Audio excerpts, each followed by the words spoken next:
E vamos iniciando o nosso boletim informativo destacando a partida de logo mais entre Palmeiras e Barcelona de Guayaquil. Meu amigo, hoje é dia de duelo complicado aí na Libertadores. Daqui a pouquinho, mais especificamente às 21 horas e 30 minutos, Palmeiras e Barcelona de Guayaquil irão se defrontar no estádio Monumental, em partida válida aí pela terceira fase da competição. E o time equatoriano, meu amigo, ele está a 6 jogos sem saber o que é uma derrota. Nos últimos jogos, venceu 4 partidas e empatou 2. Portanto, vem para o jogo com moral elevada. No Campeonato Equatoriano, o Barcelona é o terceiro colocado com 17 pontos ganhos. O líder é o Independiente del Valle, que soma 19 pontos no Campeonato Nacional. A última derrota do Barcelona de Guayaquil aconteceu na estreia da Libertadores no dia 5 de abril para o Cerro Porteño, lá no Paraguai. E o time equatoriano, ele está em um período aí de comemoração. O Barcelona está completando 98 anos de existência. E o aniversário, ele tem sido mais um motivo para convocar a torcida a ir ao estádio diante do Verdão. Os valores das entradas variam de R$ 20 a 125. E para o jogo contra o Palmeiras, o técnico Fabián Busto, do qual teve uma breve passagem pelo Santos, tem dúvidas na defesa. O goleiro Javier Burray e o lateral esquerdo Mário Pineda estão se recuperando de lesões e podem continuar fora do time. Portanto, o Barcelona pode vir para essa partida com alguns desfalques. Porém, como eu citei anteriormente, são dúvidas. Esses atletas não foram confirmados que realmente estarão ausentes do jogo de hoje. Enquanto a partida, o Verdão ele não fica abaixo não, meu amigo. Muito pelo contrário. O Palmeiras também vem de uma invencibilidade de 5 jogos com 3 vitórias e 2 empates. Portanto, a previsão é de que seja um jogo equilibrado hoje lá no Equador. Só lembrando que nesse grupo,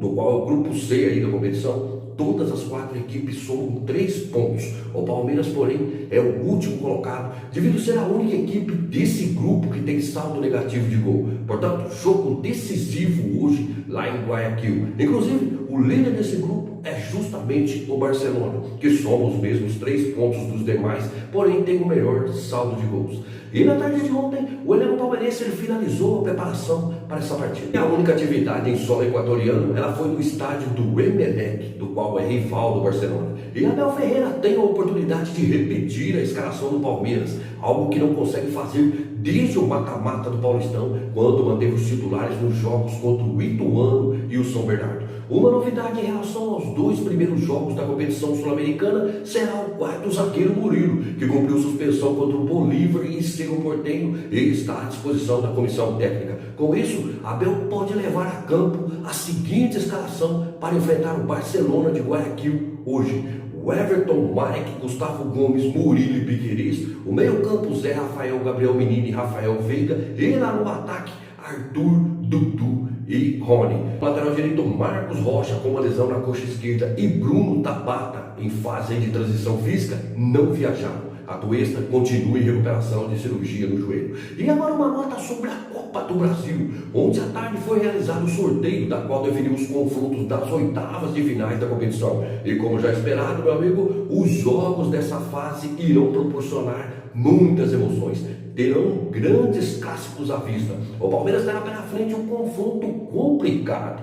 O Verdão irá enfrentar o Fortaleza. Aliás, esse confronto é inédito nessa competição. Palmeiras e Fortaleza nunca se enfrentaram pela Copa do Brasil. Mas enfim, deve ser um duelo muito parelho. E vamos ficar na expectativa de uma classificação alviverde. O Palmeiras irá decidir a classificação para a fase de quartas de finais fora de casa. Portanto, o Verdão fará o primeiro jogo no Allianz Parque e irá fazer o segundo jogo, ou seja, o jogo de volta lá em Fortaleza. Daí, o Verdão terá que buscar a classificação fora de casa, assim como foi na fase anterior contra a Tombense. Mas confrontos ficaram da seguinte forma: América Mineiro e Internacional, sendo que o Colorado irá decidir em casa. Sport, Recife e São Paulo. O tricolor paulista irá decidir em casa. E o Sport é o único time entre os 16 classificados que disputa a Série B. Os outros 15 disputam a elite do Brasileirão. Outro confronto aí terá frente a frente, Atlético Paranaense e Botafogo Carioca. E o time do Rio de Janeiro irá fazer a segunda partida decisiva em casa. Outro duelo muito parelho é entre Flamengo e Fluminense. O sexto confronto será entre Santos e Bahia, com o time baiano decidindo lá na Boa Terra. O sétimo confronto marca o encontro de Atlético Mineiro e Corinthians, com o time corintiano decidindo em casa. E Grêmio e Cruzeiro fecham os duelos de oitavas de finais, com o time de Minas decidindo em casa. As partidas de oitavas de finais, elas serão disputadas nos dias 17 e 31 de maio. E entre esses próximos dias, a CBF deve confirmar horários que essas partidas serão realizadas. Depois desse sorteio das oitavas de finais realizado ontem, a CBF ainda vai realizar um novo sorteio que definirá os confrontos das quartas de finais e o chaveamento até a decisão. E agora uma informação que consolida cada vez mais a carreira do técnico Abel Ferreira. Ontem foi divulgado o resultado de uma pesquisa feita pelo site Sapo Desporto de Portugal, da qual essa pesquisa perguntava qual é o melhor técnico português da atualidade. E o resultado dessa pesquisa mostrou o técnico palmeirense em primeiro lugar. Isso mesmo, meu amigo.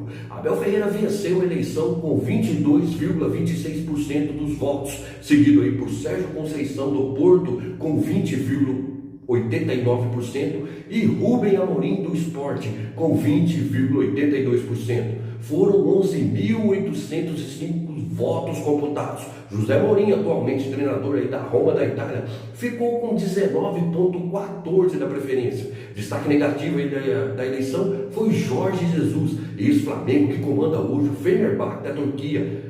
O campeão aí da Libertadores de 2019 ficou com apenas 1,13% dos votos no site. Segundo o Sapo aí do Esporte, outros nomes importantes como Arthur Jorge do Braga e Marcos Silva do Fulham da Inglaterra, eles também estavam entre as opções apresentadas aí pelos leitores.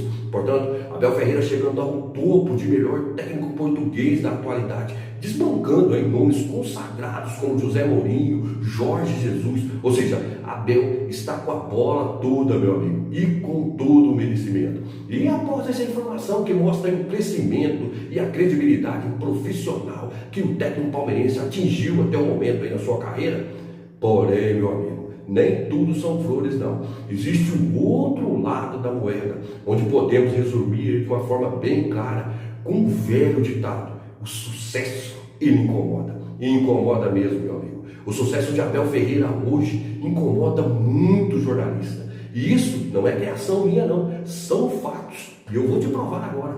Durante o programa Seleção Sport TV, o apresentador André Rizek teceu comentários sobre o comportamento do treinador palmeirense na beira do gramado. E o grandioso apresentador do Sport TV, ele teve a capacidade de afirmar que a forma como Abel Ferreira se comporta na beira do gramado trata-se de um método. Ou seja, Rizek quis dizer que às vezes que o treinador e a comissão técnica palmeirense ficam irritados ali na beira do gramado, não é nada instintivo, ou seja, não é devido à emoção do jogo, do ambiente. O apresentador teve a coragem, meu amigo, de dizer que essa forma de agir aí de Abel Ferreira, de reclamar aí da arbitragem, de ser um técnico intenso ali na beira do gramado, já é algo premeditado. Ele quis dizer que a comissão técnica já entra em campo com o intuito de pressionar o árbitro para tentar favorecimento. Rizek concluiu seu ponto de vista, que é totalmente bizarro, afirmando que Abel Ferreira e sua comissão às vezes reclamam da arbitragem em lances que não há polêmica nenhuma. É brincadeira, meu amigo. Olha quanta abobrinha esse apresentador falou.